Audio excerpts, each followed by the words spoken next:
Long ago, in the great kingdom of Zazao, where the baobab trees whispered secrets to the wind and the river spirits watched over the land, there lived a young woman named Zainab.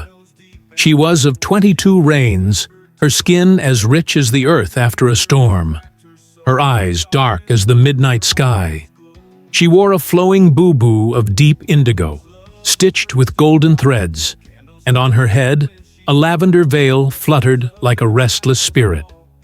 Yet beneath her beauty, a fire burned, one that even the great spirits feared. That fire had been lit by her mother, Mama Aisha, a woman as fierce as the Harmattan wind, dressed in fine ankara, her arms heavy with golden bangles that clinked like chains of the underworld. Mama Aisha was feared in the kingdom, for her tongue was sharper than a hunter's spear, and her heart colder than the depths of the Niger River. She ruled her home not with love, but with the lash, believing that respect must be carved into the soul like markings on a warrior's shield.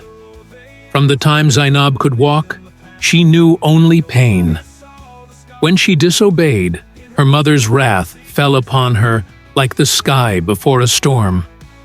A woman must be strong, Mama Aisha would say, tightening her grip on her daughter's fate. But Zainab's strength was not of obedience. It was of survival. And on the night the spirits howled through the trees, she learned the truth, one that shattered her heart like a clay pot upon stone. The winds carried the voices through the open window, as Zainab stood in the shadows of their grand house. Her mother spoke in hushed tones to Baba Usman, the village elder. "The girl must never know," Mama Aisha said, her voice as firm as the roots of the baobab. "Her father was not lost to war. He was taken by the spirits because he loved another woman. Zainab is the child of betrayal, cursed before she even drew breath." Zainab felt the world crack beneath her feet. Her father had not died a warrior's death, as she had been told. He had been cast out, forsaken, because of her mother's pride. The spirits had not stolen him. Mama Aisha had. Something ancient awakened in Zainab then. Something older than the tales the griots told by the fire. That night, as the moon cast silver light upon their home, she entered her mother's chamber. Mama Aisha lay upon her grand mat, the scent of shea butter and incense thick in the air. "What is it, girl?" her mother snapped, her golden bangles clinking as she shifted. Zainab knelt before her, her fingers trembling like the leaves in the wind. "Tell me the truth, Mama. Did you drive my father away?" Silence. Then laughter, low and bitter.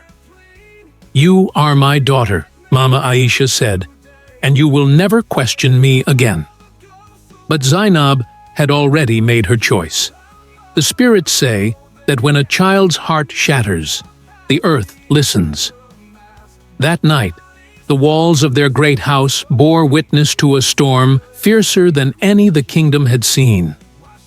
When the sun rose, Mama Aisha's body lay still, her once mighty voice silenced forever.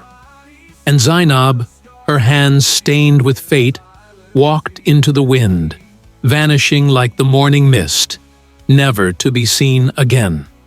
It is said that in the market squares of distant lands, a woman dressed in indigo speaks of truth and vengeance, warning young women to never let their fates be written by the hands of others.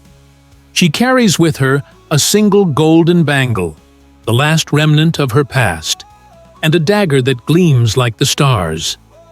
Her eyes, once filled with sorrow, now burn with the fire of those who have been reborn.